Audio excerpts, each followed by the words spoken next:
This year has been a banner year for the various agencies within the King Subbasin as we are projected to finish the water year, which ended September 30th, with a runoff volume of 4.5 million acre-feet.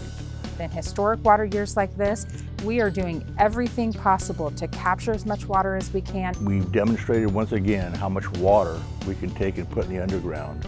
In this year alone, we're anticipating across the King Subbasin to put more than 500,000 acre-feet of water back into the underground. That's the equivalent of a Millerton Lake back into the underground in a single year. This was a year that was well needed to replenish some of the overdraft that we've had.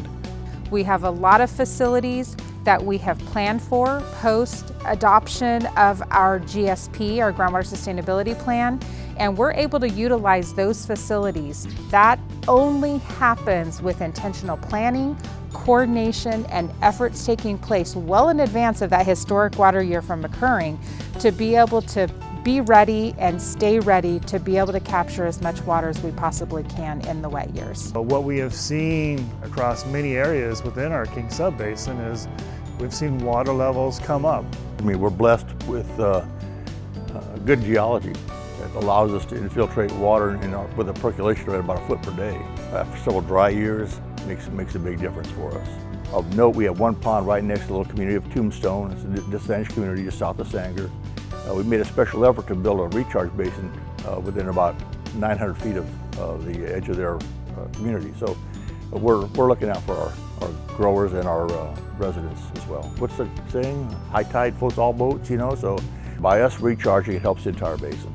We've seen the pattern where we get a couple years of dry and a couple years of wet. It's just the nature of the beast in California and how it's always happened.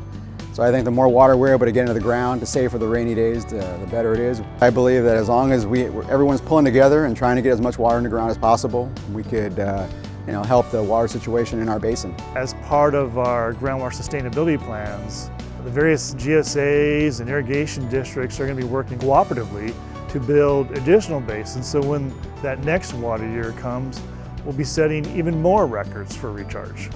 Now, this is the cornerstone of our groundwater sustainability efforts, and we're going to continue to build upon these efforts.